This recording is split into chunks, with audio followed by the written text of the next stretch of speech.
Big goals can be a trap, not because ambition is bad, but because the second you imagine the end result, your brain gets overwhelmed.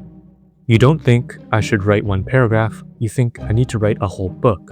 You don't think I should go for a walk, you think, I need to get in the best shape of my life. You don't think I should study for 10 minutes, you think I need to catch up on 3 weeks of work, fix my grades, organize my life, and suddenly become a completely different person. And when the gap feels that big, starting feels pointless. That's why you should start with 1%. 1% is enough. Not because 1% is impressive. It's not. If you improve your room by 1%, you don't suddenly live in a minimalist apartment with sunlight hitting the desk at exactly the right angle. You probably just moved one hoodie off the floor.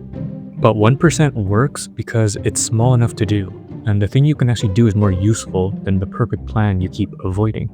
Most people don't fail because they don't care, they fail because they make the first step too heavy.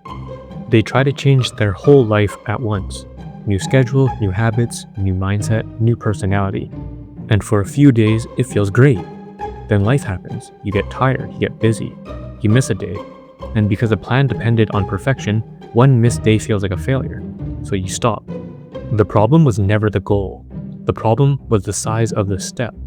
If the step is too big, you need motivation to do it. If the step is small enough, you just need to start. And starting is the most important part, because small improvements compound. If you get 1% better once, nothing really significant happens. You're now at 1.01, which is very underwhelming. But if you get 1% better every day for a year, the math is not 365%. It's 1.01 to the power of 365. That equals about 37.8, which is almost 38 times better. Obviously, real life doesn't work that perfectly.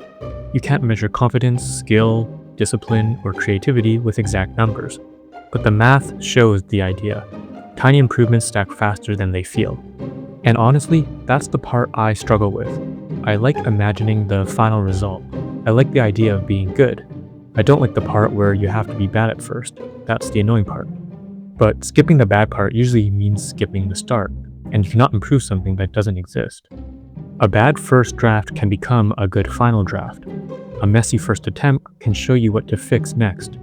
A tiny habit can become part of who you are, but nothing just becomes nothing.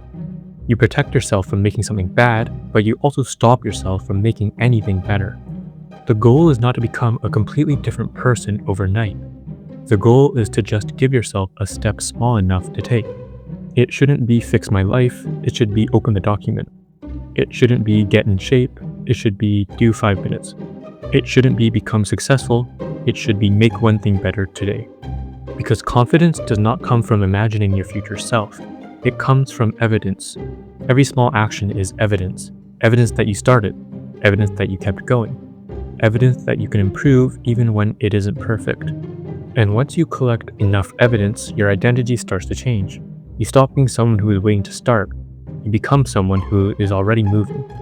That's why 1% is enough. It's not about doing less, it's about making progress repeatable. Big goals give you direction. Small steps give you traction. And traction beats motivation because traction doesn't need a dramatic speech, a perfect mood, or a random burst of inspiration. It just needs the next step. So keep the big goal. Picture the mountain, but do not ask yourself to climb the whole thing today. Ask yourself one question. What does 1% better look like right now? One better sentence, one less distraction, one honest attempt. That's enough. Because if you can start small, you can repeat. And if you can repeat, you can build. And if you can build, you can eventually reach the impossible goal. It just becomes the result of a lot of tiny steps you actually took.